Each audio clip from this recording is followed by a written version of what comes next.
काही स्वप्न ही उघड्या डोळ्यांनी पाहिली जातात, पण जेव्हा ती पूर्ण करण्याची जिद्द मनात असते त्याच वेळी ती स्वप्न वास्तवात सुद्धा येतात। तब्बल 10 वर्षांपूर्वी काही तरुणांनी असंच एक स्वप्न पाहिलं, ढोल ताशांच्या संगीतमय गजरात एक ओळख निर्माण करण्याचं। ही गोष्ट आहे त्या पथकाची ज्याचा प्रवास हा अनेक चढ उतारातून आज इथवर पोहोचला।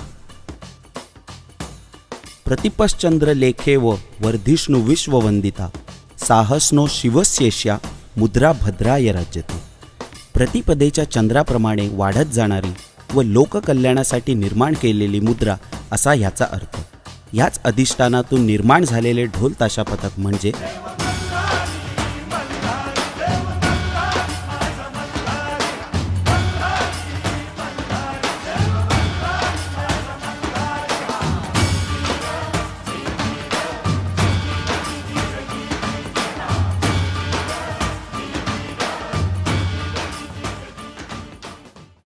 दिनांक 14 फेब्रुवारी 2015 रोजी या क्षेत्रातील मेहनतीची खऱ्या अर्थाने सुरुवात झाली। सुरुवात छोटी होती, पण स्वप्न मात्र मोठे होते। या स्वप्नांना वास्तवात आणण्यासाठी काही तरुण उत्साहाने आणि मोठ्या जोशाने पुढे आले। काहींनी आमच्या स्वप्नांवर प्रश्नही उचलले, पण इथे आम्हाला खचून जायचे नव्हते, कारण हे स्वप्न पाहणाऱ्या त्या प्रत्येक वादकाला माहीत होते की एक दिवस या संपूर्ण शहरात आमच्या स्वप्नांचा आवाज गाजणार।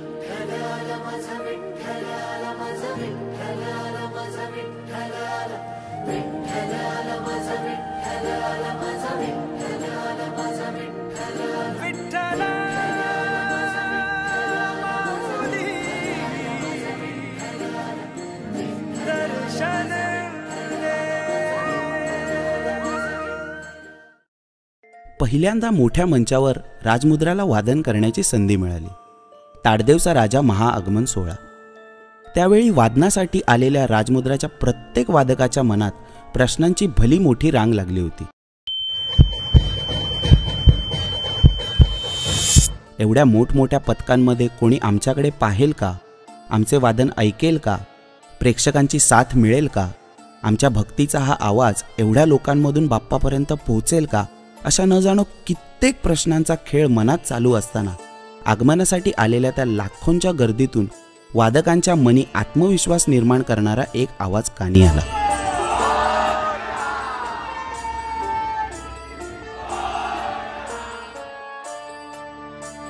संपूर्ण गर्दीचे लक्ष राजमुद्राकडे वळले आणि ताशाची तडतडीत तर्री सुरू झाली। ढोलाचा पहिला ठोका पडताच प्रेक्षक वर्गाकडून मिळालेला तो प्रतिसाद पाहून प्रत्येक वादकाचा उत्साह वाढला। भर पावसात केलेल्या त्या वादनात ढोलाच्या प्रत्येक ठोक्यावर मंत्रमुग्ध होऊन थिरकणारे बाप्पाचे ते लाखो भक्त राजमुद्राने भरलेल्या डोळ्यांनी पाहिले। एवढेच नव्हे तर प्रिंट मीडियाच्या फ्रंट पेजवर आपले नाव सुद्धा झळकावले। ह्या 10 वर्षात राजमुद्राची वाटचाल ही केवळ वादनांपुरताच नव्हती, तर एका संघर्षाची, समर्पणाची आणि एकत्रित होऊन यश मिळवण्याची कथा आहे। 10 वर्षांपूर्वी सुरू झालेल्या या प्रवासामुळे आज आम्ही ज्यास तरी पोहोचलो आहोत ते शब्दात मांडणे कठीण आहे। श्रींचरणी आपले वादन करून आम्ही आपले नाव तर मोठे करत होतोच, पण त्याच सोबत चित्रपटसृष्टीतील दगडी चाळ, बाजीराव मस्तानी अशा नावाजलेल्या अनेक चित्रपटांत राजमुद्राने आपल्या ढोलताशातून पार्श्वसंगीत दिले। तसेच शान सारख्या नामवंत गायकाच्या पहिल्या मराठी गाण्यात आपल्या वाद्यांनी संगीत दिले। मोठमोठ्या शासकीय आणि प्रशासकीय कार्यक्रमात आपले उत्कृष्ट वादन करून कार्यक्रमाची सुरुवात केली। अशी बरीच कामे पार पडत होती। राजमुद्राने केवळ पारंपरिक कार्यक्रमांमध्येच नाही तर स्पर्धात्मक वातावरणातही आपला ठसा उमटवला। अशाच एका ऐतिहासिक क्षणी कल्लोळ ढोल ताशाचा या राज्यस्तरीय ढोल ताशा स्पर्धेत संपूर्ण महाराष्ट्रातून 3रा क्रमांक मिळवून आपली छाप सोडली। यशाची ही शिखरे एकामागोमाग एक पार पडत असताना संपूर्ण जगावर कोरोनासारखे संकट आले, पण ह्या संकटात खचून न जाता प्रत्येक अडीअडचणीला सामोरे जाऊन राजमुद्राचा प्रत्येक वादक पुन्हा उभा राहिला। ह्याच वादकांच्या कष्टातून उभी राहिली एक नवीन राजमुद्रा, एका नवीन रूपात, एका नवीन संकल्पनेत। वादळ तुझा तू राजा आसमानीचं बळ दावजी। पथकात कोणतेही वाद्य वाजवणे म्हणजे फक्त हाताने त्या वाद्याला ताल देणे असं नाही, तर मनाने, भक्तीने त्या वाद्यात, त्या तालात, त्या कलेत स्वतःला सामील करून एक होणे असतं. ह्या प्रवासात आम्ही फक्त कलाकार नव्हतो, आम्ही मर्यादेचे, शिस्तीचे, कलेचे आणि परंपरेचे वाहक बनत होतो.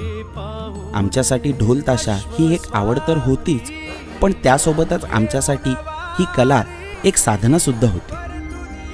राजमुद्रा म्हणजे फक्त ढोलताशा पथक नाही, तर एका संघर्षाच्या मेहनतीचं आणि श्रद्धेचं प्रतीक आहे. कारण जिथे संयम, मेहनत आणि श्रद्धा असते तिथे यश अटळ असतं. हा केवळ 10 वर्षांचा प्रवास नाही, तर ही खरी एका नव्या पर्वाची सुरुवात आहे.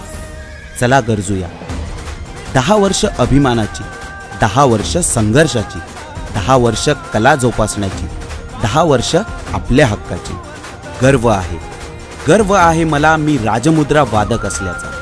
सूर सप्तस्वरांचे मिळूनी येती एका रंगात. पथक नवे हे स्वप्न आहे राजमुद्राच्या ढंगात.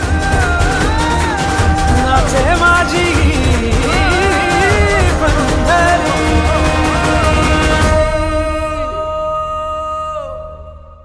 ध्यास तुझा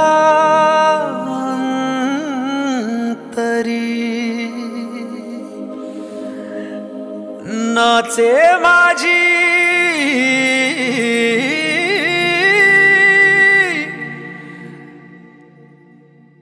पंढरी.